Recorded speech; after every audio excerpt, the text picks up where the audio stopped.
Welcome back to the Chill Sounds and Breakdowns podcast. We are on episode, Bert? 43. Good, we remember this time. We're usually kind of have to count and know what episode we're on. But we have a good one today. This is the second one today, and I'm happy. We have Matchstick Ghost, Taylor and Chris. How you guys doing? Good. How are you? Doing well. It's a good day. Yeah. I'm actually excited. I was intentionally trying to get you guys on a while back because I remember talking to Taylor for a second at the post. This is how long ago that was. Yeah, that was like the Bad Astronaut show. Yeah, the Bad Astronaut. No, it was a long time, and this was on me because I was literally like, yes, I'll get you in as soon as I can. And I'm really bad about answering emails or messages and then just completely forgetting to say anything ever again. So I was like, oh god. No, it was definitely me. I offered him I will reach out, and then I just remembered that I was so excited at the time because it was still new. So I kept being I want everybody on this and wanted everybody, and then I realized I have to organize this thing. I can't just get everybody come in the crowd. Yeah. But yeah, I'm happy you guys could make it in. I'm very happy. What's going on, guys? How's your day been so far today? We'll start off with that. My day's been good. Yeah. I spent it with family. Is he tangled in your bag? Are you having Zeny's off camera? Zeny always has a way to take the spotlight away from anybody who's here. You'll see him jumping throughout the background. You spent it with family. Okay. Yeah, I spent today with family. A family friend of mine is starting a catering business, so I was hanging out and helping clean up and making some extra money. It's pretty good. Got to see my family I don't get to see very often. So that's pretty good. Yeah. I spent today working. Yeah. I work for School of Rock, and today was the showcase, the end of season showcase for all the shows that we're doing. The one that I was running was the punk show, so we were doing stuff like Rancid, Basket Case by Green Day, just a bunch of generic 80s to 2005 punk and stuff like that. And there's different genres like Motown, and I don't remember any of the rest of them, but I was there for 6 hours just sweating, and I had 112 ounces of water and only peed once. So yeah, it was hot. A little tiny bit dehydration, a little bit, but it was good. Now we're here. So there's plenty of water here, Chris. Yes, all right. So right. and you're not limited to one bathroom break. Okay, you can break throughout the show. You just have to raise your hand. Okay. You can do That's that. just respectful. We'll give you the pass, this giant. It's like a giant paddle or something. I think in high school there was one teacher who gave out a giant key. And that was the bathroom pass because they didn't want you to lose them. So that's the thing. Yeah. I didn't for the longest time. I had no idea why people would do this random thing where it's a giant piece of thing next to the pass, but it's for that. It's they just don't want you to lose them and leave them in the bathroom, or they don't want you to steal them and then try and keep it and be able to sneak out of class whenever you want. So then they would just make it these big, bulky, ridiculous things. These bad kids, man. just trying to take some extra break. All right, but I want to start. Honestly, I'm just curious about the van. I've been seeing you guys for a while now. My first time actually experiencing you was at J&J's when J&J RIP. Yeah. That I can't remember who else was. I think it was peace. It was us and Bad Astronauts.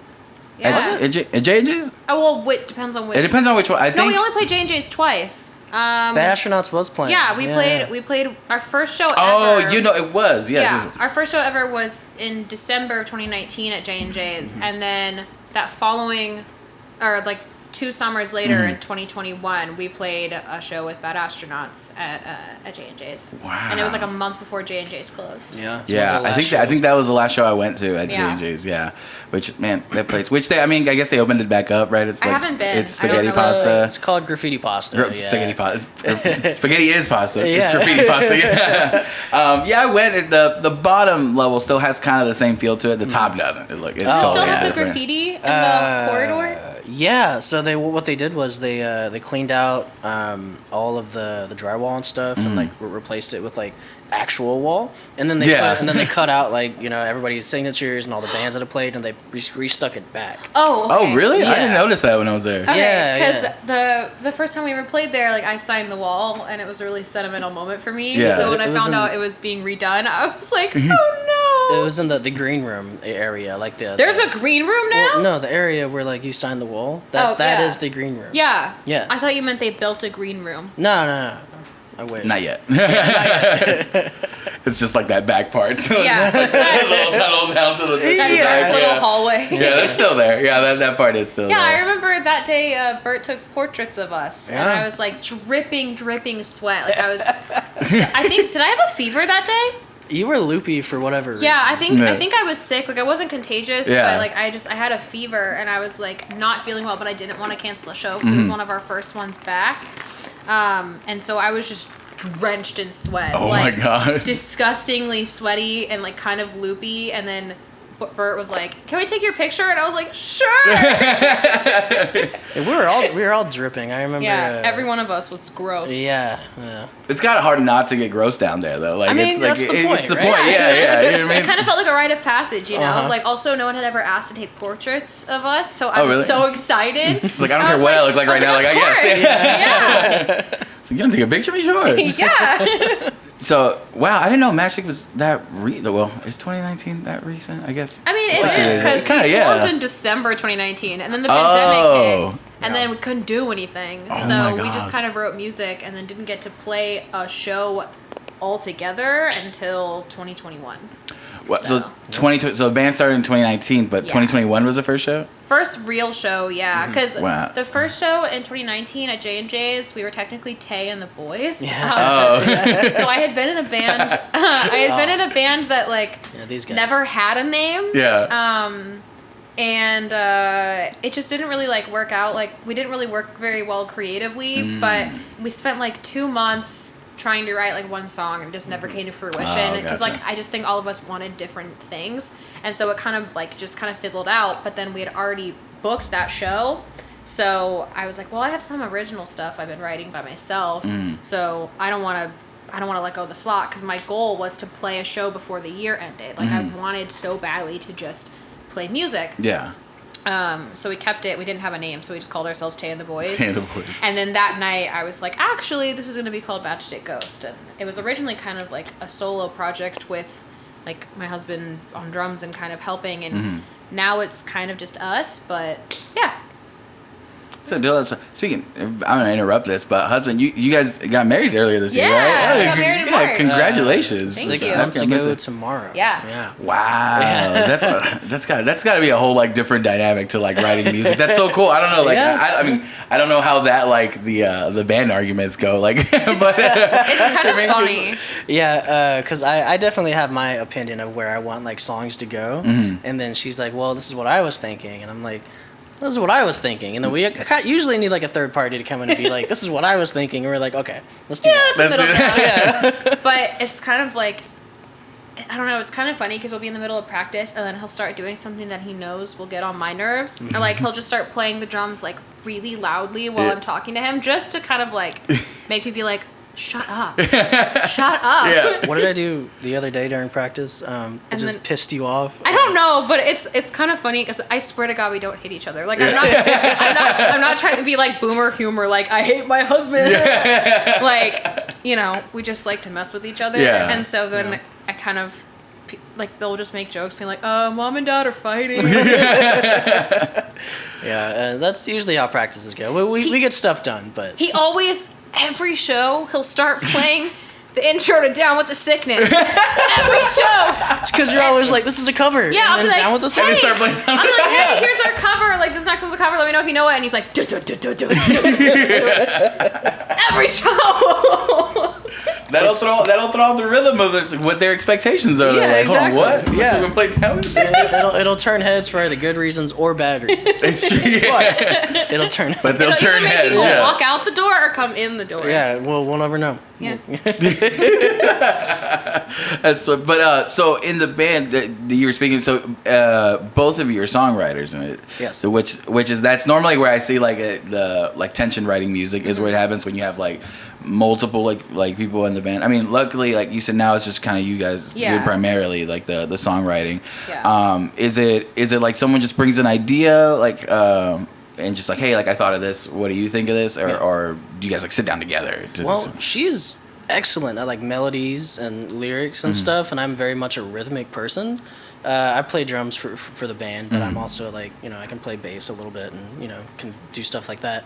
But as far as melodies go, I can't do it, man. See, It doesn't make any sense. That's where my strong suit is like when you put me behind an instrument, like I get really anxious and I'm much more comfortable just singing or like writing words. But yeah, as soon as I have like a guitar or something in my hand, I'm like, I can kind of play, but I get really self-conscious. Really? Yeah, I don't know. I guess I'm more comfortable like dancing around and singing and stuff. That feels more like where my safe zone is. Gotcha. Because I feel like a lot of people are like, I don't like to sing because I feel like I'm going to mess up and I feel more vulnerable. But for me, I feel more vulnerable with an instrument because I'm like, I don't feel like I do as well, and I don't like there's more room for error, whereas I've been doing this my entire life, so I have more control over it. Gotcha. That But definitely makes sense. as far as writing goes, like right now it's kind of just us. We're in the process of starting to write new things and starting to work on like the next project, but nothing is really like, we haven't fully written anything new yet. We're kind of still just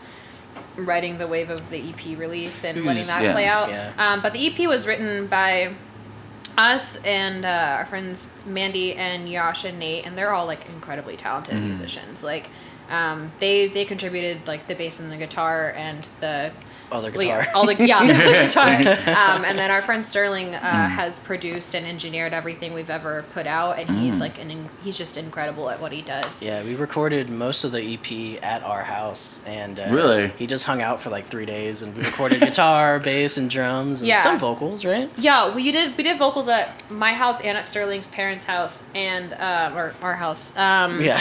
And he's really good about pushing you to your limit. Yeah. But not in like a hostile way. He just like I would get really psyched out being like, I can't possibly do this, or like I feel like I can't hit that note, or just anything. Like he would like push me further to be like, I know that you can. You need to take a minute and breathe, but I know that you can do it. And like I have this one video of us recording something, and I was just recording myself to see what I sounded like while in the studio. And I remember like the look on my face as I was like, damn it, that sounded terrible. And you just hear him in the background go, good job. So it's just nice because he's like a friend that believes in you. Yeah, you know? which you need encouraging people, but you also need someone like you said, not let you get away with, I guess, like coming up short, but knowing that you can do more. And then like, because I feel like depending on the person, they could be like, oh, okay, if that's all you think you can do, then we'll just leave it there, instead of someone and be like pushing you enough to even do it. And then like I have that experience with like so DJ Daniel who like part of NoiseROT and everything, he's my roommate, but we've like recorded like vocals and stuff like that, and he'll do the same thing to me, and he's a little more cut and dry with it. He's like, no, that wasn't good. Like, okay. But then he'll like tell me exactly like, this is like where like you need to fix. I'm like, okay. Right. And I'll sit in there, sing the same line. He'll have me sing the same lines like over and over and over. He's like, you can do it. It's like, now if you don't push for it, like you're not gonna get it. It's like, so but it's the same thing about like taking breaks and be like, okay, just don't be so hard on yourself. Like come back and try it again. But go make a cup of tea, come back, try it again. But it leads to some great stuff where you're like, again, you start off in a place where like, I didn't think I can do that. And then you end up like, I guess I can. Like, right. Some of the notes were just like exhausting, like the high harmonies. And he just had me do them over and over and over again. And I was like, okay, if I can't get it, I can't do it. Like, I'm done. I don't want to do this anymore. I'm tired and my throat is getting hoarse. And he's like, you got one more take in you. You can do it. And then it ended up sounding really good. But yeah, he's incredible. Everyone that we've worked with has just been like incredibly talented. Yeah. That's really good. Like to have, because that's one of like the nerve-wracking parts. I thought when like I was in a band and recording stuff. First of all, like finding who to like entrust with like your music and like develop it. And the thing is with like, you know, when you're a smaller artist, everything is on your own dime. So it's not like you can try a bunch of different producers like really quickly or anything. So you find like ways to So if you find someone that like is doing well for you, then it's like, oh, okay, cool. I found someone that like works, you know. So that it all takes like a team of people, you know what I mean? And more people like learning to do a lot of the stuff like on your own too, like these days. Like even like where you're saying like all the like the home studio stuff. Yeah. I think the fact that the home studio like exists like is awesome to me because you can record like wherever you want. Yeah. Like, you know, like you're saying, like you're recording at 2 houses, just like, or you know, spend 3 days just recording everything like in your homes and putting out a project. I think to me it's more important to put that music out rather than like maybe overthinking it and like waiting until like you can go to the specific place and like get it done, and then by the time you do that, like it's been so much long that you've written like a bunch of, because that's the issue that I ran into, is like the last 2 songs in my band release we had written like 2 years prior, and then like and that was like the quickest turnaround, because like our EP that we put out, the newest song on there was 3 years old, and I'm like, okay, because we were again doing that where we're like we can only like go to a specific place instead of like just kind of trying to work as we go. So that I think the adaptability of like being able to record whenever is really cool, and I think that like more people are like taking advantage of that. Yeah, for sure. That's kind of how I feel about our current stuff, is that most of it was written in like winter/spring, like early 2021. And it was written by like the 5 of us, and I just feel like we've been playing it and it took so long to record, and then like the release date kept getting pushed back because we were trying to find like a good label that was going to help us put it out. And so I think by now I'm just really ready to start writing new stuff and playing new stuff, because while the EP may only be a couple months old, like we've been listening to it and playing it for so long that it doesn't feel new to me anymore, you know? Yeah, you're probably in a different space. Exactly. You know? Like we're in a different stage now, and I want to reflect that. That's something that I've never really considered, is like, you know, like band, like major acts like Slipknot or whatever that tour, they play the same songs like every night. Yeah. Every night. And then if you're a band that's been around for like 10, 20, 30 years, and your biggest hit was maybe like the beginning of your career, you're like, no wonder Paramore hates playing Misery Business. Yeah. Like, I mean, one, I fully respect and understand why she stopped playing it. I love Hayley Williams so much. There's a new Paramore. There's a new Paramore. I was just waiting for that. I'm like, they're gonna bring it up, and I'm ready. I'm so excited. And it comes out the same day that Florence and the Machine is in town, and like Paramore and Florence and the Machine have been my 2 favorite bands for like since I was probably 13 or 12. So I'm gonna have a very emotional day. It's gonna be a great day. But yeah, it's so weird to think that like, imagine just playing a song that you wrote when you were like 15, 16, and just being in your 30s and still playing it. Like, and the song itself probably not even making sense to you anymore, because like it doesn't speak to you anymore. Yeah, and that's what I feel like when I was younger, I definitely didn't see that ever, and I'm just like, that's a good song, like everyone loves that song, why aren't you playing it, or why don't you like playing it? But like as I like grew as a musician, and just like in general, I'm like, yeah, like I would hate having to like only play like this stuff, or people like referring like, oh, only play like the old stuff, which is your good stuff. But it's like, as a musician, like you're always gonna want to try new stuff, because you're not gonna necessarily get bored with the old stuff, but you're gonna go through different experiences, you're gonna learn new techniques, you're gonna do other cool shit, and you just want to shake it up, like you know, like writing music and make it more fun for yourself. Because if you're just like playing the hits that you like had, then you never write any other stuff, then like it's gonna get boring. You're gonna hate. You want to challenge yourself. Yeah. I'm not bored with our music. Like I'm still very proud of what we've put out. It's just like, I want to see where we can go now. I want to see what else we have in store that we can keep doing, you know? Yeah, because you're definitely gonna have like different takes on stuff, and there's gonna be like cooler stuff to do. Is being excited to get there is like what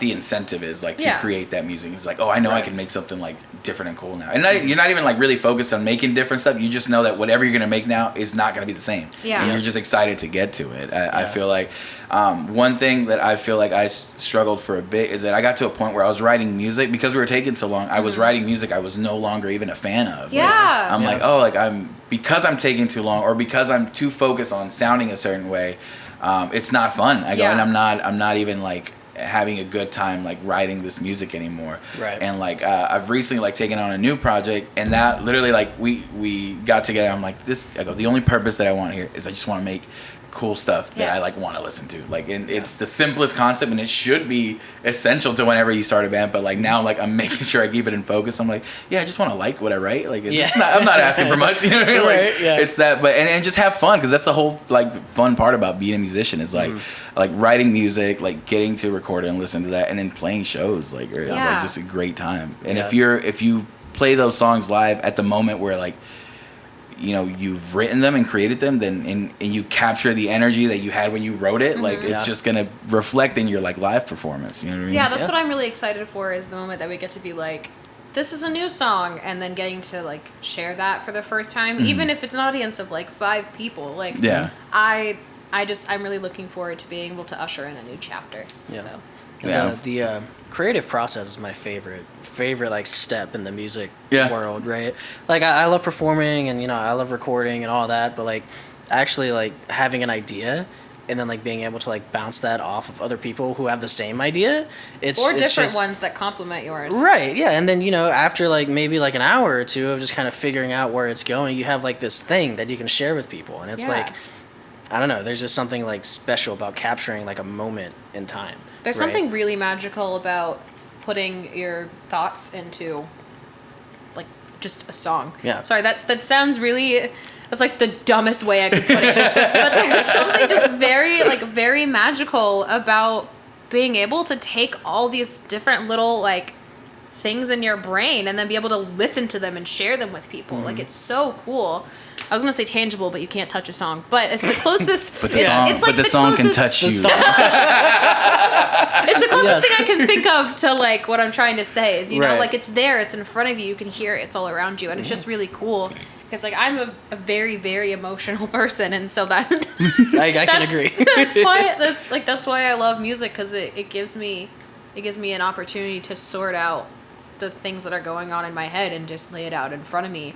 And so I'm very thankful to have that creativity in my life and have that process. Like whenever we wrote Callous and whenever we wrote Iridescent, they were songs that came like very quickly, and there's something just so cool and unlike anything else of just like writing a song within like 10 minutes. Yeah. Like just knowing that everyone was kind of on the same page, because I remember Yosh said like, how do you feel today? And I said, angry. So he just started writing something, and then I pulled up like a poem that I had written on my phone months prior, and that's how Callous was written. Like it just kind of came out. Wow. And it ended up being a really cathartic and important song. And I don't know, there's something really, really, really cool about getting to share that moment with people. It's this one of a kind, unique outlet. Like I mean, the way you were saying, it's like, it's weird that music is like, I mean, in my experience when like I've like created songs, it's like, oh, this was just like an emotion that I had and I was feeling, and somehow now it's translated. What? Now he's scratching. Zeny, he's literally never done that. What do you? It's a window. He's like, I want to go outside. Apparently, he's a fan of snow. Look at those mittens. Of course, he's a fan of snow. We'll take you to the mountains. So cute. I'm worried he's gonna knock that light down. He's staring at it. Yeah, he's looking pretty hard at it. I am Bert. But yeah, like so music is just literally like you translate like these feelings and emotions, and then like they become something you listen to. I was like recording stuff the other day, and just like vocal takes and ideas, and I'm like, I feel like really sad, and I was writing some sad stuff, but like there's a moment where it sounded really cool, and like it snapped me out of like me being sad, and I'm like, this is so cool, like, and I'm like, I was literally just like super sad, and what I wrote was like very depressing, but I felt great. I was like, oh, it's because it's out, you know what I mean? It's a way to process like emotions and not keep them. It's the same thing, like I assume with like journaling and things like that, but it's like, if I'm like, I always say like, oh, the feelings aren't that bad once you put like a rhythm and some music behind it. I'm like, oh, it's cool, you know what I mean? It makes them less like terrible. That's just what blues is, right? Yeah, that's why they would sing the blues, because they had the blues, you know? What? I'm very knowledgeable. But then the other thing that I want to touch on that you said is the those songs that just come really quickly, and it's become like an essential part in like my writing process is not having to force anything out, because those have just been like my worst ideas or things that I don't end up liking because I had to sit there and like overthink it and then like nail it, and then I ended up with something that really wasn't what I wanted, but I was like, I have to put this certain subject matter out or whatever, like I have to write the song. But most of my favorite things that I've written like come instantly, you know what I mean, like or take a few, you know, minutes to do and sitting. I've done like I've only done one song where I sat down and like I wrote everything in one sitting, but that I was like, and I was like, that doesn't make sense, like that didn't happen right now. And I go back, I'm like, it's probably not good, and I sent it to like everybody else, and like literally it's one of our like favorite songs that our band did, and I'm like, I don't know what happened, but it worked. I'm not gonna fight it. But that was one of my first experiences where like, oh, as long as I don't fight this and let the song be whatever it's gonna be, like it'll be okay. That's one of my biggest like things that I struggle with artistically is like perfectionism and trying too hard to get the perfect outcome immediately, and it stresses me out to the point where I'm like, I don't even want to listen to this anymore. I don't even like it. Like I'm not in love with it anymore, and I have to either revisit it or just like stop. And I think that was something that I really appreciated working with Sterling, is that he was like, you can literally just make up noises, like scratch take, like just do what you think sounds good. And I've been trying really hard to get out of the mindset of like it has to be flawless the first time or it's just bad forever. I do that a lot, like when I'm writing, and I've been trying to really practice just writing down immediately what I'm thinking of and then revising later, instead of sitting there and trying to revise it all in one sitting. Because then I sit there for like 2 hours trying to write something, and I'm like, well, now this sounds pretentious and I don't like it. Okay, yeah. So that's definitely like the thing that I've been trying to work on the most over the years. That makes a lot of sense, because I've had that issue where I'm like, I have a certain idea and I'm like, this is a good idea, but I have to nail it right there. Yeah. Like I was like, oh, I need to figure it out now, and then it doesn't work, and I'm just like, you're like, well, no, I'm trying too hard. I go through bouts of like inspiration. Like I'll have an idea, and if I'm off that day, it's like all the better, because I'll go into the band room and I'll like, the first thing I do is drums, because I'm a drummer at heart, right? But if I have an idea, it's like, oh, I'm gonna play this groove in 5, so then I'll just like play it and I'll record it. And then I'll listen back to it and be like, no, maybe if I change it to 4, and then I put it in 4, right? And then from there, I'll play the bass, and then from there, I'll play the guitar, but like, maybe I'll change the progression. So I guess what I'm saying is it comes easily to me, so I'm sorry. But no, I totally understand. Like, it sounds like he becomes a music teacher, and suddenly he's a prodigy. No, but I'm really sorry, you guys suck and aren't insanely talented and gifted like I am, but... No, but when it comes to like the vocal melody or like a vocal line, like I write lyrics all the time, although they don't have anything to do with Matchstick. They're just like random. He just writes lines. like poems and stanzas and stuff. Yeah. Because I was an English major, but but when it comes to like lyrics and like vocal melodies, I just get stuck, and then that's like the rest of the day, just trying to figure out a vocal melody. Yeah. You know, but so I definitely understand trying to make it work, but like. Up to a point. Yeah. But no, I don't know where I was going with this. I don't either. All right. But I'm listening. Yeah. But you're going. Yeah. Wanted to be a part of the conversation. Yeah, it's kind of why we're here. Yeah. Okay. Now we're just gonna wait. Now I want you to talk. I'll wait. The following 10 minutes are gonna be Chris.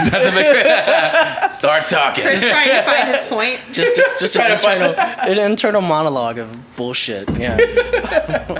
That's all this is. Like people always like get nervous, like, oh, what are we gonna talk about? And it's like, I don't even know. Like until we get here, you know that. Like, let's figure it out right now. We're gonna figure this out together. Like we're gonna find out. I always feel like Jerry from Parks and Rec whenever he's just rambling, and then he's like, "Sorry, no one ever lets me talk this long."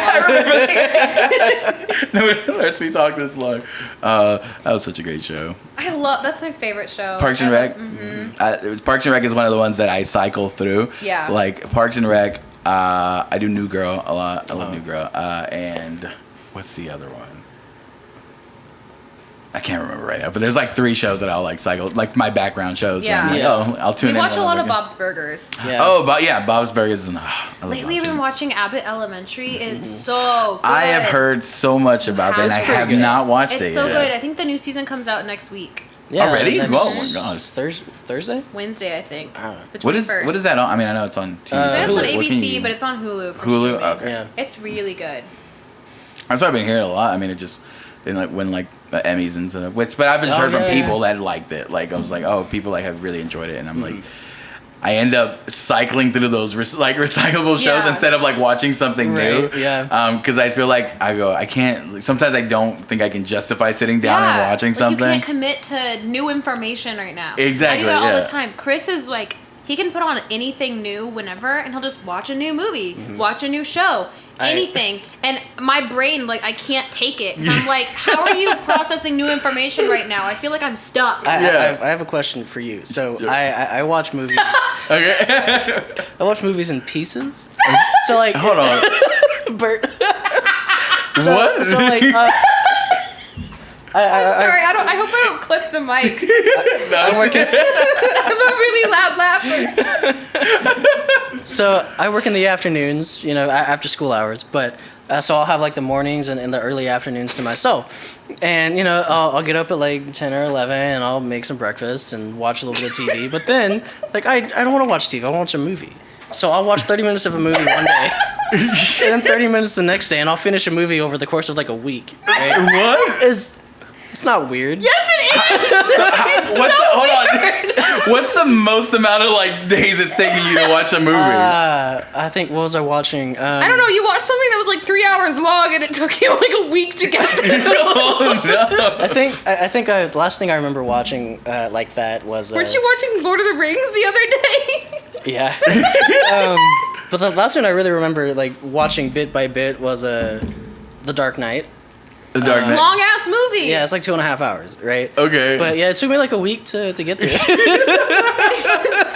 Was this like a rewatch or was this like your first watch? It was a rewatch. Okay. Yeah, so okay. I know what's happening, but like I'll do that with new movies too. Like, Okay. As a rewatch, I can see that, but as a new watch, that seems insane to me. He does it with new watches too. Sometimes Yeah. you'll pull up like a random old movie on Netflix, and be like, "This looks interesting," and then I'll come home and be like, "What are you watching?" And he's like, "This thing." And then the next day I'm like, "What are you watching?" He's like, "Oh, I'm still watching this."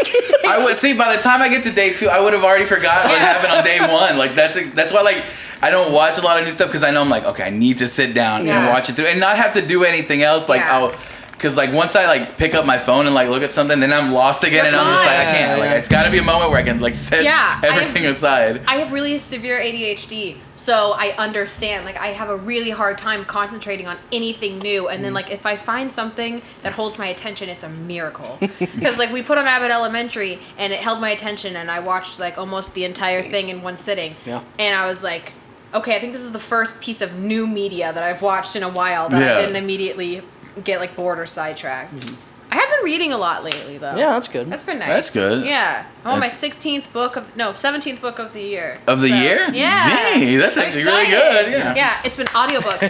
Audiobooks have been saving my life. I just listen to them like while I drive. See, I've tried audiobooks now. For some reason I can't do them, but I can do like podcasts and stuff, but not I don't know why. I think it's like I like making up the voices in my head, like, I'm like I like him to be like the characters that I built. Like, I understand. There are some books that I've listened and I'm like, I can't listen to this anymore. Like the narrator is really, really fucking annoying. And I can't listen to it. But I just recently listened to all of the Hunger Games series for the first time. It was narrated by Tatiana Maslany. Oh, it was so good. Holy crap! That'd be cool to listen. I've read those. But I see that might be, maybe I need to get into something I've already read and listen to it as someone cool, and maybe it'll help me transition. Because it's every freaking year, it's like I need to, like I should read more. Because I'll have my moments and I'll sit down and read a book and I'm like, why don't I read all the time? Like this is great. Right? And then like I get to the second book and I'm like, maybe not. Like I just can't keep the attention there. But there's something about actually like holding the book and reading it and being able to leave my little bookmark. It's like, that's where I am. Like, yep. Like, that makes me feel good. But like, I end up reading like one book and then like I stop reading for like a while. It just depends. This is the first time in a while. Sorry, I don't mean to keep like interrupting. No, like, all right, I'm gonna say something. Like, I don't want to cut you off. It's when we stop talking that we have an issue on a podcast. I don't ever want to be like rude or be like, now it's my turn. Actually, now it's my turn. So.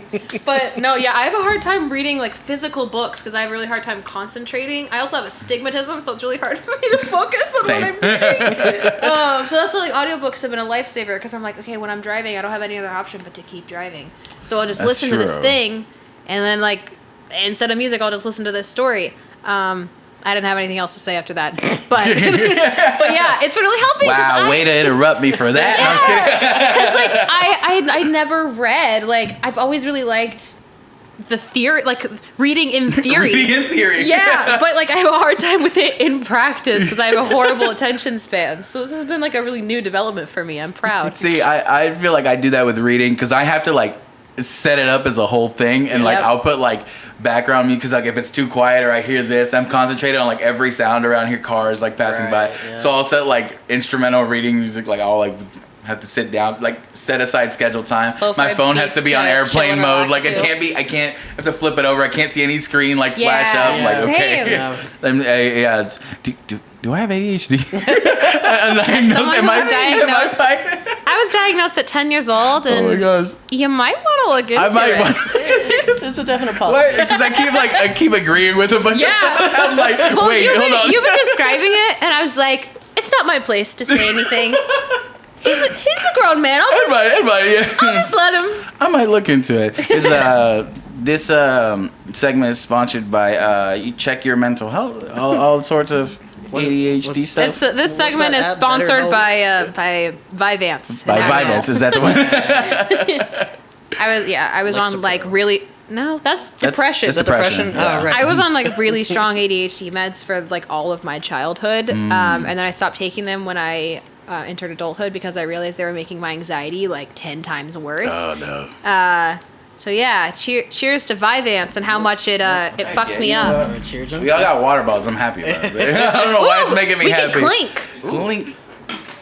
Oh, is yours plastic? No, it's. Oh, why did it not make that noise? Hold on. Let's try it again. There we go. It's closer. Cheers. Just a quick little thumb off camera. Everyone's just drinking water at the same time. Like.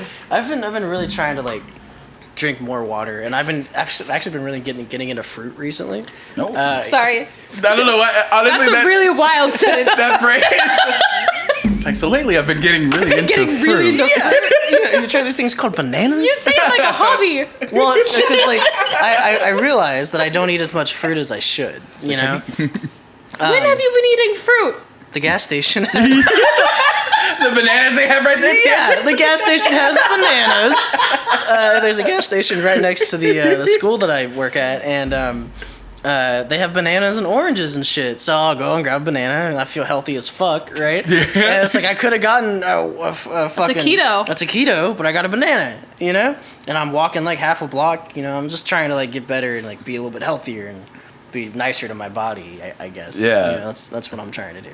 But our bodies are merely vessels to take us from one place to the other. Just to carry our brains, a little meat sack to carry little our meat brains sack. from room to room. You guys literally did the same movement when you went to meat sex. You know, both of you. It's almost like we've been together for 5 years. I was gonna say, can you tell we're married? Yeah. Wait, you should do the little like Bobby Hill. Nah, thing. Maybe later. We'll see. Oh my gosh. It's not. I mean, it's. Now you mentioned like just being healthy. Like I've been like trying to do the same thing, but because I like overall, like even like with the way I'm feeling, like my anxiety and depression, it always helps. Like when I'm a type of person that needs to have like. When I'm on a schedule, like it's like the greatest time that I have. Like it's gotta. Dang, there's more than another one. It goes in. See, and I'm really bad at setting a schedule. I'm terrible at setting a schedule because I have like no time management, which is why I'm late everywhere I go. Yeah. I try my hardest not to be, but I always am.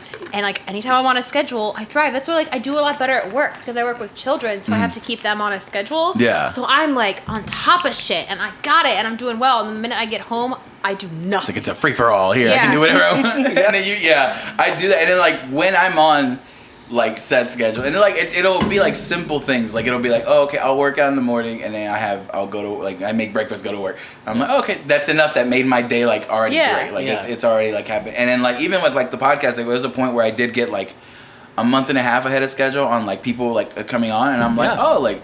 I don't have to, and I just like, and I was like, it's gonna be easy. All I have to do is work 1 week at a time now, and I'll still be like a month and ahead. It all fell apart. Like, I'm like, I made it through the schedule, and I'm like, I had a month and a half to book one more, and like I didn't do it, and I'm like scrounging. I'm like, oh okay, And like even like these like started like Bert's been helping me a lot and getting me motivated. Now he's helping me edit and stuff. Because I booked one earlier today, and he's like, oh okay. He's like, yeah, that's kind of early. Let's do another one. And I'm like, all right. And then like I was with him like at his place, and I'm like, screw it. You know, we had to wait for something like to load onto the computer. So I was like, all right. I just started emailing everybody back. And I'm like, yes, like I've had these emails here. Like I am terrible at this. Like just sit down and do it. Like it took me nothing. Like I booked like 4 in like 15 minutes, you know, or got it started. And I'm like, it's just hard. Yeah. But no, I understand. I had to do a similar thing recently with toll bills. I didn't have a toll tag, and fucking tour, man. I racked up like a ton of toll bills just because like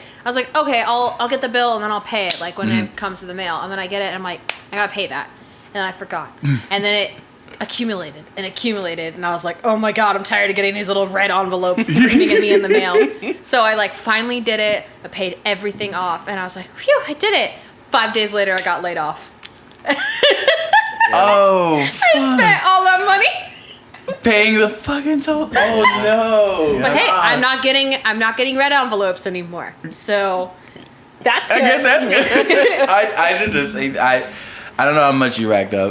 You don't have to disclose, but I'll disclose mine. Mine was like, I think it was right under $500. I think that I got. Oh my god! It was mine wasn't that high, but it was in the hundreds. No, yeah, I was like, and I remember like finally like getting. I was like, all right, I should pay this. It's because I was dating someone. They lived in not Carrollton, somewhere over there. I can't remember right now.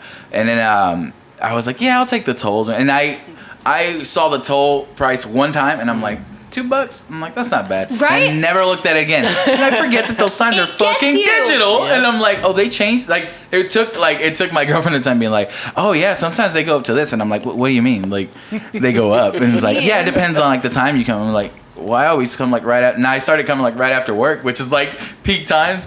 So I'm like, what? So I like looked at it again like the next time I passed, and it was like $10 or $15 for like the one small section, and then she's like, yeah, that's per gate, you know that. And I'm like, I did not know that. And I passed like oh my 5, I think, like every time I go over there. Shit! I was that's like, what the little flashes are. They're taking a picture of your toll tag. I know that. Yeah. That part I know. I never knew that they would be that high. And also I don't really I've avoided tolls for so many years because I didn't have a toll tag, and I would only go through them if I had no other option or if I accidentally went through one. That's what And then that was where it would get me. And then whenever we went on tour, we had to go through tolls, and so we had tolls that we owed to like the state of New York and New Jersey and like all these fucking places in the Northeast, because you can't get anywhere without going through the tolls over there. Yeah. So then I had to call the New York DMV and be like, hi, can I please not, like, is there any way that we can just pay, like, the actual toll? Like, just the toll and not the fees? Yeah. Because I didn't realize it had gotten this bad. And they're like, yeah, no worries. Like, you can just pay the original toll. It's like, thank God, I don't have $250. That's what they, actually, one of my friend's moms told me that, and after I had paid, because I was like, oh, I just paid it. He's like, you know, if you call, like, they're pretty easy to convince to take, like, all the fees off. I'm like, well, like that's that's good information now, but yeah, I remember like, oh yeah, I'm not, and then I'm like, it's not worth it. And I was saving like 15 minutes, and I'm like, yeah, I'm just gonna sit in traffic, like it's fine. Yeah. I'll do some other stuff. I was like, I'll get into podcasts. Like, now I'm on the flip side because I just got a toll tag. So today I went through the tolls, and I was like, hey, not gonna get me this time. So speaking of that, you guys did go on tour though. How was that? I did, yeah. Was that the first time touring? Mm-hmm. Yeah. Like at all, or just ever? Ever, yeah. Ooh. Yeah, it was fun. And I know we played shows, but I don't remember anything outside of that. What? It was just like back-to-back driving, play a show, drive, play a show. Because David is from St. Louis, my family that I was with today, and he was like, oh, like what part of St. Louis were you in? And I was like, I have no fucking clue. we were in the city. Yeah. We were probably near a college because there was a lot of college students. Mm-hmm. No clue. I know we were like 10 minutes from the Arch. That's as much as I can tell you. Didn't we see the Arch? We drove past the Arch and we were like, wow, tall. And then we drove the other direction. Yep.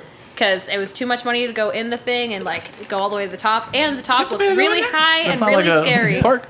Yeah, it looks way too scary. I was like, I'm not going to go all the way up in the sky. Yep. Yeah, no one would go up in the thing. Plus, I think it was like $20 and we were really broke. Yeah. So. But, I mean, on tour, it's less. You're not trying to spend unnecessary money. So we're like, let's just observe the big metal arch, and then walk away. And that's what we did. Was it kind of just like you were just playing the show and like in town for like what couple hours maybe? That was the last one of tour, which was actually really good. Like, St. Louis was cool. Yeah, at that point we were like a little bit bummed out on the last show because the 2 shows prior like wasn't great turnout and we didn't really make any money, and so. And also, like, one of the shows we had to drop because there was a COVID scare, and thankfully no one was sick. Yeah. But that was, like, obviously another night of a show we didn't get to play. We didn't get to make any money. So we were feeling, like, a little bit defeated, and we're like, okay, let's just, like, let's play this last show. Let's push through it. Like, it's going to be a good night. And so when we first got there, it felt like we were kind of worried, like, oh, no, this is really chaotic. Like, what if no one's here? Or, like... I don't know. It was because it was a house show, and it was like kind of like younger, like 20, like early 20s. So we were like, okay, we're clearly the oldest people here. What if no one cares that we're here? And like, what if this just goes terribly and like no one comes to listen to us? It ended up being like the best one. All the kids were fucking raging, and it was so cool. They're not kids, they're adults, but like I'm an old woman, so But they were so nice, like. People were just like kind of started like a mini mosh pit, and they were like singing along to the covers, and they bought a bunch of merch, and like just so nice, and it really like left us with a good note. Plus there was a lunar eclipse that night.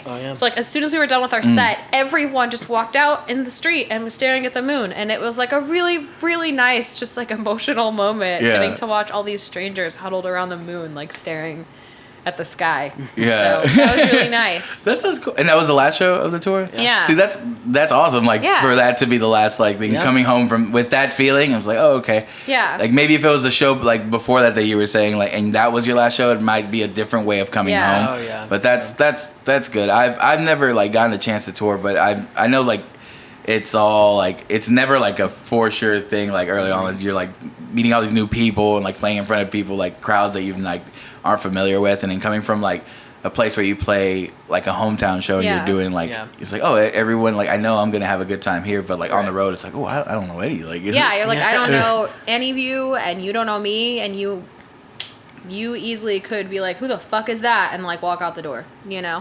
So it was very nice to have some nights where there was like a bunch of people. There were some nights that were kind of rough. We played a laundromat. That was like Ohio. Yeah, we played a laundromat in Columbus, Ohio. It was called Dirty Dungarees. And I was actually kind of stoked that I was like, that's DIY as fuck. Like a converted laundromat, sick. It was so fucking weird.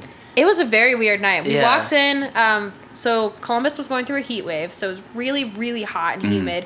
But the AC was busted in the place, so they had all the doors open to create like a cross breeze, but it was really warm. And there was no equipment. There was one PA, right? There was a PA amp. Yeah. And then PA speakers, but no XLR cables. No cables, no mic. No cables, no mic stands, nothing. And then there was one like spinning party light in the corner. All right, you set the scene for me. I got it in here. All right. And then there was like a full bar. This is a laundromat. There was a full bar. Like and there's one bartender working the whole place. They were very nice, stoned out of their goddamn mind. Like so high, they had no clue what was going on, but they were really nice. Yeah. I couldn't really like comprehend. Like our bassist Blue was great. I love Blue. Blue is in a band called Best Bear in Philly. Best Bear. I love them so much. They really saved the day. So Blue was like, hey, can I move this power strip down here? Like from like the windowsill to the bar to the floor. There was a windowsill? It had like a fan on it and like a power strip. I don't remember that. But Blue was like, can I move it down to the floor? And the bartender was like, okay. Blue was like, okay. It was like, yeah. So and there was also a guy that walked up to us outside with raw steak in a Ziploc bag and was like, y'all guys want to buy some steak? We're like, he was selling. No, right. He was selling steaks. No thanks. And then he just walked to the laundromat. I don't know if he had laundry to do or if he was going to sell other people steak. Oh, it's a functional laundromat. Oh, I thought it was just like aesthetically no, like. There's people doing laundry while you're playing. What? Yeah. So I was kind of excited because I was like, this is so weird and cool. Yeah. But yeah, It was a really weird night. We ended up playing, I ended up playing, sitting down because I was feeling kind of, lightheaded, and there was no one there. It was really hot, and we were just playing to the other bands. The other bands were super nice. We made friends with a dude who goes by, or a person who goes by Kill Gosling. Oh, yeah. And yeah, they were really, really nice. And then there was 2 people from the local college radio that were there. And they were like, I'm so sorry. There's usually more people here, but it's spring break and all the students are gone home. So there's no one in town. But y'all were really good. And I was like, thank you. They bought a shirt too. They were so nice. But yeah, weirdest experience of my entire music career. The dryers probably didn't help with the heat. Oh my god, I didn't even think about that. There was a third band there that was closing. I don't remember their name, but they were really nice. They were really cool. They were really nice guys. They're like, hey, our studio's up the street. We'll grab mic stands and cables and everything. And that's dope. They went to their Perfect. practice space and grabbed us everything we need because we were the first band there. They were loading in. We're like, hey, just so you know, there's nothing in there. Well, they were like, what do you mean? And we were like, There's nothing in there. there's no cables. There's nothing. The idea of the DIY spirit is honestly pretty dope in that story. Wasn't the smoothest show, but I've had I think one of our actually DJ's old band, he had a thrash metal band, and they played in a bowling alley. Oh, and sick. he's their old drummer, or which was my old drummer for my band. He always loved those weird shows because they did that. I think they played a flea market one time. But yeah, the bowling alley has this. It's a very I think it's an iconic picture because it's them looking metal as hell. They all have long hair, thrashing, and there's these little kids because they play right next to the bowling alley has a little arcade. Oh, okay. And there's this tiny little kid just walking by and he's just got his hands over his ears and I'm that picture is so fucking great because it's got that needs typical to be an album cover. old old bowling alley fucking carpet. It's got multicolored little dots on it. It is Hell great. yeah. And I'm this picture is great. I go, this show alone was worth it because of this. Right. But those playing in awkward places and then house shows have always been just a whole different experience. That's why I like tiny venues like J&J's and stuff anything makes you it's just a place. It gets people huddled up together and it makes the energy in that show just go a ton better. I've always been a fan of those smaller venues that and do you guys remember the Dirty 30 in Dallas? Yes. That place, I used to. Does it not exist anymore? No, it's the underpass now. I think that's what it's called. I think that's what it's called. Yeah, but I haven't been to anything out there. I haven't been down there at all. I saw Clover the Girl there in 2017. It was 2017. Yeah. That's the only time I've ever been. Yeah, there was a time where they were booming. A lot of shows were there. Yeah, I played there once or twice before they shut down, and it was always a good time, from what I remember. While we're on the topic of small venues, I wanted to give a little shout out to this this couple in what? Oh my God! What part of Morgantown? Morgantown, Kentucky. We played there. It's a really, really small town. I think there's a population of 200 people, really small. It might be bigger than that. Maybe. I don't think it was even in the thousands, was it? It was at least 500 maybe. Maybe 5, okay. That's anyway, still tiny. Very small town. And so I was really nervous because I was this is a really small town and this is a really kind of country area and we're not that kind of act. So I don't know how this is going to go. Also being a band with openly queer members, you get kind of nervous going into spaces where queer people might not be as embraced or accepted. So I was just nervous walking around the area. But we played in a renovated bank. It used to be the town bank, and then they renovated it into a music space. That's so cool. And it's so cool. The owner is Jacob Klein, or I think he owns it, right? Or does he own it with that partner guy he had a that was partner, there? yeah. and his wife Tristan. They're so nice. It was called 127. Yeah, right? 127 Main. So nice. I think a couple months after we played there, Cliff Diver played there. Oh, okay. Yeah. But I don't know. I cannot sing their praises high enough. They were so nice, and he made sure that we got paid, even though it was a rainy night, and we're kind of in a small town. 5 people came out. Yeah, it was it was just a rough night. not a lot of people came out. I think it was like a Thursday evening or something. It was raining, but he still like made sure we got paid, made sure we left with something. He gave me a candle. His sister makes candles, and like I had been sniffing one, and I was like, hey, can I buy this online at another time? Like I don't have money for one right now, but I want to support you guys. He just gave it to me. It was so nice. They bought merch too. Like sweet ass people. So nice. Anyway, I love them, and if you guys are ever playing a show in Kentucky for some reason, hit up Jacob Klein at 127 Main. 127 Main. I think they're keeping the name 127, but I think they're moving location. I think they are. I don't know where, but I'm friends with them on Facebook. So if you ever need a contact for someone in Kentucky, you can go through me. Yeah. Yes, I will. Yeah, we're always looking for like contact and stuff. That's also super cool space because it was very, very like queer friendly. Like the bathrooms were not gendered, and they like, I don't know. I felt instantly like safe when I walked in there. You know, like it felt like my presence was like welcome and embraced, and like I don't know. And he said that like it has become kind of a safe haven for a lot of the like alternative kids and queer people and like the surrounding states and areas to come see shows there, because a lot of people in that town and in that area don't have like a space for people that are similar to them. So yeah, I just thought like what he was doing was super important, and I really appreciate that. It's really interesting and crazy to see. Like sometimes like, because I feel like I spend so much time in a place where I don't really think about it and worry about it. I feel like you can, in the surrounding areas like here, I mean Dallas, Denton, like I feel like it's whatever, like no one really like bats an eye or does anything like weird as far as like in my experience.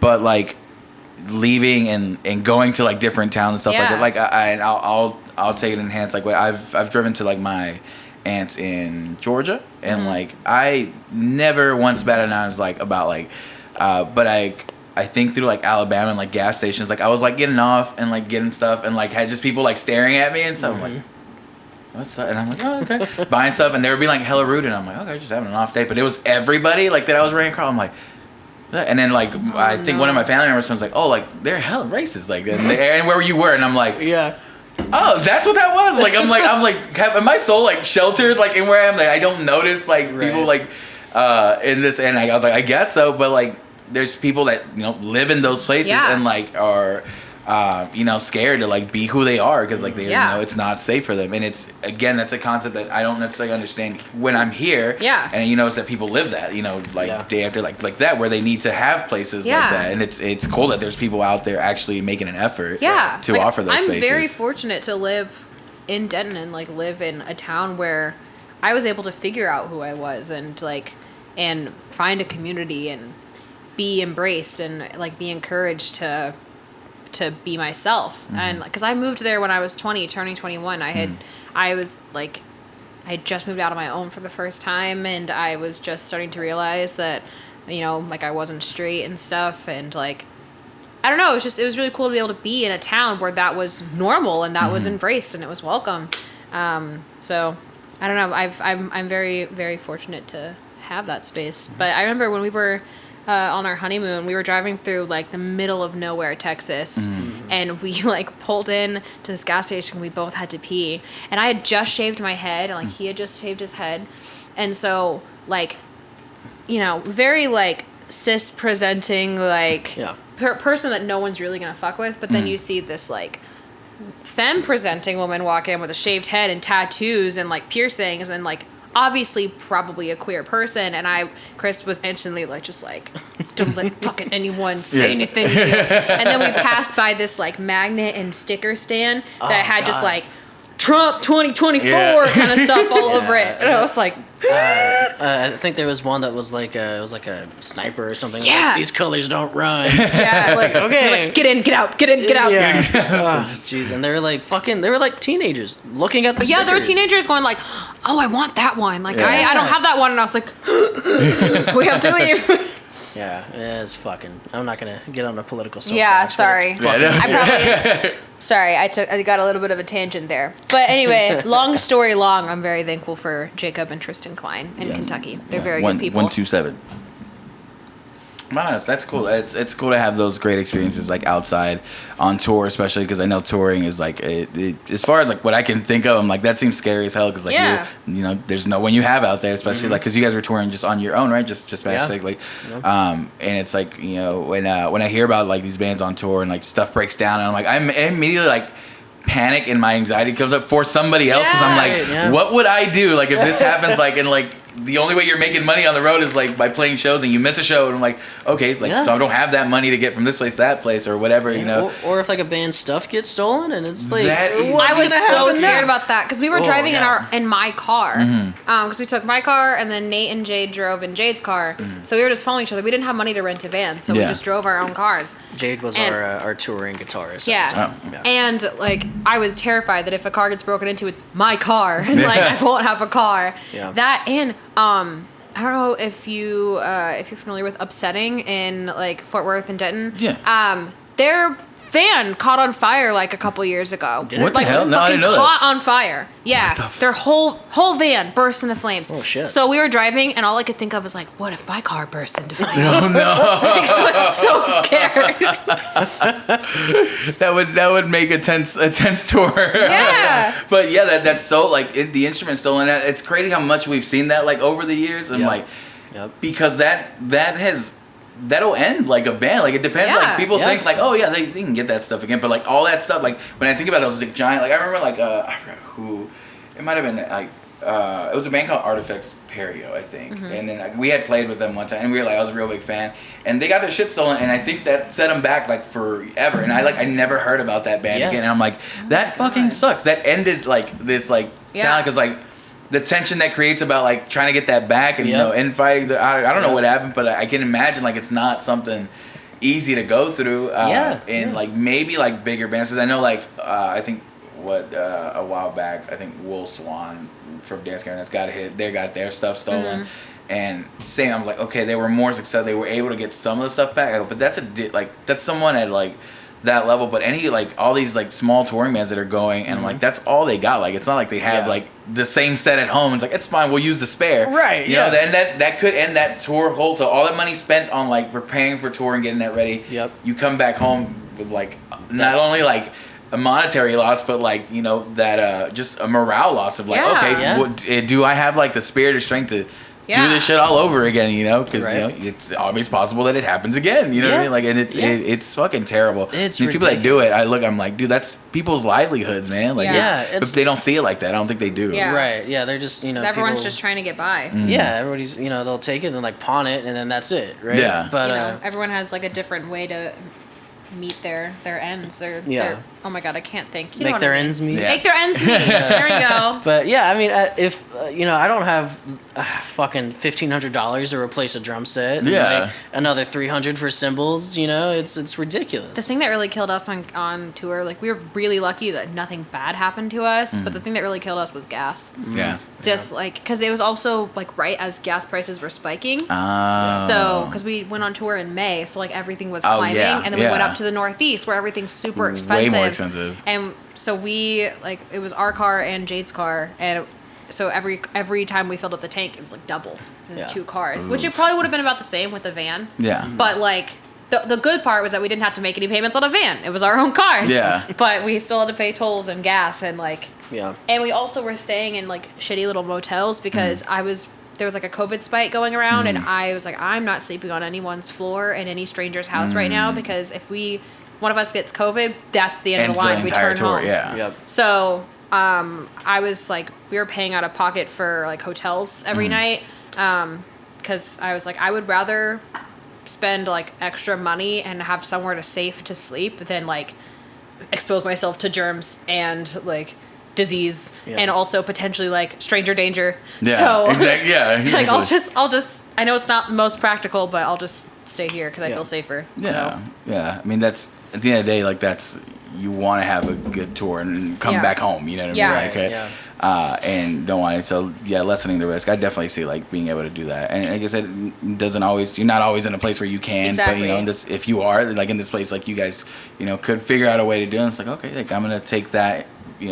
weigh those options out, and this is the one I'm going with. But it's always going to change depending on the person and whoever's going and what the circumstances are. But I'm glad you guys had pretty decent last show there and decent tour, good experience. I'm sure you're going to keep touring, really doing a bunch of more eventually. I want to. It's just whenever we have the money. It was expensive. We were able to because we had gotten married right before, so we saved up a good chunk of money that had been given to us for our honeymoon. We just put it aside and saved it for tour. So that was the only reason we were really able to get through it. The honeymoon tour. That's what I wanted to call it. But I don't think it really had a name. It didn't really have a name. Just Matchstick Goes. I think it was just the While We're Alive EP release tour. Yeah, but I wanted to call it the honeymoon tour, but everybody was I thought it was cute. I just don't think we ever used it. It'll be henceforth known as the honeymoon tour. Right? Yes, we're declaring it now.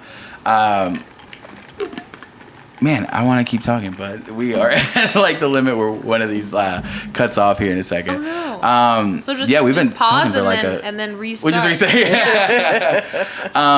But I guess I just want to really quick touch base on. So you guys are playing Chill Sounds and Breakdowns this year. So October 15th, we're excited for that. That's gonna. I'm excited for this one. It's definitely bigger than what we did last year. Because last year was Daniel DJ on his own.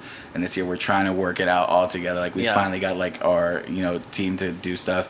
But we're really excited that you guys came on and are playing that. I'm really excited that you guys asked us. Oh, definitely. I think we made a master list of stuff, and you guys were definitely on it. We were just trying to figure out all these moving parts. Nice. It's like I said, because it's a lot bigger. We're okay, but no, you guys are definitely a band that we're a fan of. I know me and Bert went down to New Braunfels to do a podcast down there, and on the way back, on the way there, we were blasting a bunch of Matchstick. He was I want to listen to Matchstick right now. I'm Bert's a really huge fan of you guys. If you guys didn't know by now, It's so weird to know that I exist outside of my own head. I was talking about that the other day. It's so weird to be perceived by other people. That's it. I've been hearing that a lot, and the other day, it clicked in my head. And I was yeah, people have their own idea of me outside of me. People have their own routines. Yeah. It's so weird to just think okay, he gets in his car, he drives to work, he teaches other people. People perceive him, and then they perceive me as his wife, and so weird. So I know that we put music out into the world, but it's even weirder to hear people tell me that they listen to it. Yeah. I guess that's not just for us anymore. Yeah, that's one common topic that I talk about is as an artist, you have to be okay with the fact that once you release art, it's not yours anymore. Yeah, it is not yours. And it will be perceived one of 1,000 different ways. You have no idea how someone's gonna take it, but that's the cool shit. Yeah, that's so cool. Hearing someone walk up to you and tell you that a song meant a lot to them is the best feeling in the world. Because like I said, I write because I'm a very emotional person. So seeing other people who are also very emotional be able to find comfort in the things that I felt I was alone with is the best feeling. It lets you know, and it's a very straight avenue that it shows that we are definitely a lot more connected, and we, even when we feel at our most isolated alone, it's we aren't these. Human emotion is not really unique. Everybody's going through something in some capacity or anything, and we have our own individual takes on stuff that we go through. But it's always going to be somebody to relate to it. And with music, putting it out, you not only so when someone comes and tells you that, it helps you know, it's I guess I wasn't alone. But that person over there who thinks they're alone, we're I'm not, to listen to. So it's the connection part and the community part of music has always been my favorite thing of stuff. And with this, with NoiseROT, with all the stuff that we do, I'm that's my favorite thing is just seeing people connect with other people who maybe, and that's why Chill Sounds being a mixed genre show is I was I want to have people in the same room that would not be at the same show together. I was it's because we're all, I said, the love of music and the love of art is just, it's a thing that connects us in any aspect, and there's so many things that we love and it brings us together, and I'm let's just be together, have a good time. All right. But no, I appreciate you guys coming by. If anything you guys want to have coming up or stuff that you want to. You look like you had something to say. What were you going to say? I was going to say, what fucks me up is that other people will see in first person. Oh, yeah. That's what I was going to say. Right? Yeah. So weird. It is. I was just talking to Edward Oropesa, who about like I don't know if you've seen this concept where some guy makes like something called a true mirror. Yes. That thing, yes, have you I've seen seen that? that. But I want want to see it. Yeah, I want to see it, and it's this thing. So when you look in a mirror, right, Yeah. you're not really looking at the way It's people like a reverse look at you. image. It's a reverse image, Right, yeah. So you like, so the guy makes some sort of mirror where like, so if I raise my right hand, you'll see this guy obviously raise this hand, like, which is you. You're looking at yourself, but you're looking at yourself like as people actually look at you, and it's supposed to be like this radical thing because everyone I've seen like react to it. See, I'm wondering if like it's a hoax because everyone's like super emotional. I'm like, is it that moving? I don't know. I want to know. It'd be interesting to know because like I'm like, is it really that different? And I've never thought about that, but then I was on TikTok and did that whole thing where like it splits your face in symmetry, and I'm like, my face is crooked as hell. Like I'm like, what the fuck? It doesn't look like that to me. So I was like, maybe it is. I was like, maybe it's that like revolution. But I was. But that whole, which just like made me dive into like perceptions, like other people like have a version of me, like that I don't know what that is. Like even like the closest people to me like probably don't see me as I see myself. You know? And they do. That happens to me a lot because they're like, because I've had people be like, you know, when I get in my little moments, they're like, I wish you would see yourself like the way like I do, and I'm like. Me too. Like I'm going through it. Like I'm being an asshole to myself. Like I would like rather not do that. But yeah, it's a weird concept. But that and art is one of the things that, like I said, you have no control over it once you release it. But it's honestly usually creates these really great interactions with like people and just community itself. But yeah, music's awesome. Man. It really I'm glad you guys got together and make this music too. I mean, I'm sure a bunch of people appreciate it. I feel really lucky to be able to do this with my partner. Like I'm very fortunate to have not only found love, but to find someone who's also a creative partner. Yeah, and we're very fortunate to like meet the people that we've met. Yeah. To have met the people that we've met. Yeah, whatever. Like we wouldn't have been able to put out the EP without Mandy, Yash, and Nate, and we wouldn't be able to, Sterling and Jamie from Naptime Records. Jamie from Naptime. Shout out Jamie. Love you, Jamie. And also, you know, a big thank you to the guys playing with us now, Anthony and Colin. They're great. You know, if they didn't like. Sometimes Mason. It's like the valves, Jade sometimes. Blue, we love you, Blue. Yes, yeah. So if you're in Philly, go see Best Bear and River Bee and all these bands and wow. Sorry, I'm so excited. I just have a lot of like people that I love. Yeah. That like. You know? Yeah. Oh, big shout out to Killer's Tacos. Hell yeah. Killer's Tacos. I run sound there sometimes. Come see me. Killer's Tacos is where we met. Really? We had our first date there. We go there all the time. That's so cute. Oh my God.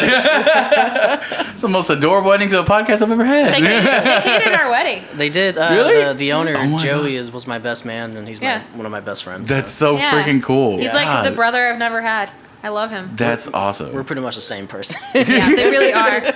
Yeah, they're the same person. Like if they're together at the house and I'm there, I'm immediately like overruled. Yeah, we do pretty much we had COVID together. We do everything together. They had COVID together. Like they both got it when Omicron spiked, and I didn't get it. So they spent Christmas together, and I spent Christmas alone. Oh no! Because they got COVID together. All we did was play Halo and drink beer. That's You drank beer while you had COVID. I only really felt it for like 2 days. You should have stayed hydrated. Whatever. Oh my God. I'm a musician. I'm a musician. All right. Well, thank you guys again for coming by. We appreciate you. Check out everything Matchstick Ghosts. They have an EP release this year. What's the name of the EP? While We're Alive. While We're Alive. Check that out. I'm sure they have new music they're ready to start working on. And come see them at Chill Sounds October 15th. Tickets on sale. You buy them now. You support the band directly. Have a good day. Yeah, thank you. Thank you for listening. Thank you for watching. We'll see you guys next time. Also, thank you, Hope Alvarez, for all of our art. Yes. Okay. Bye.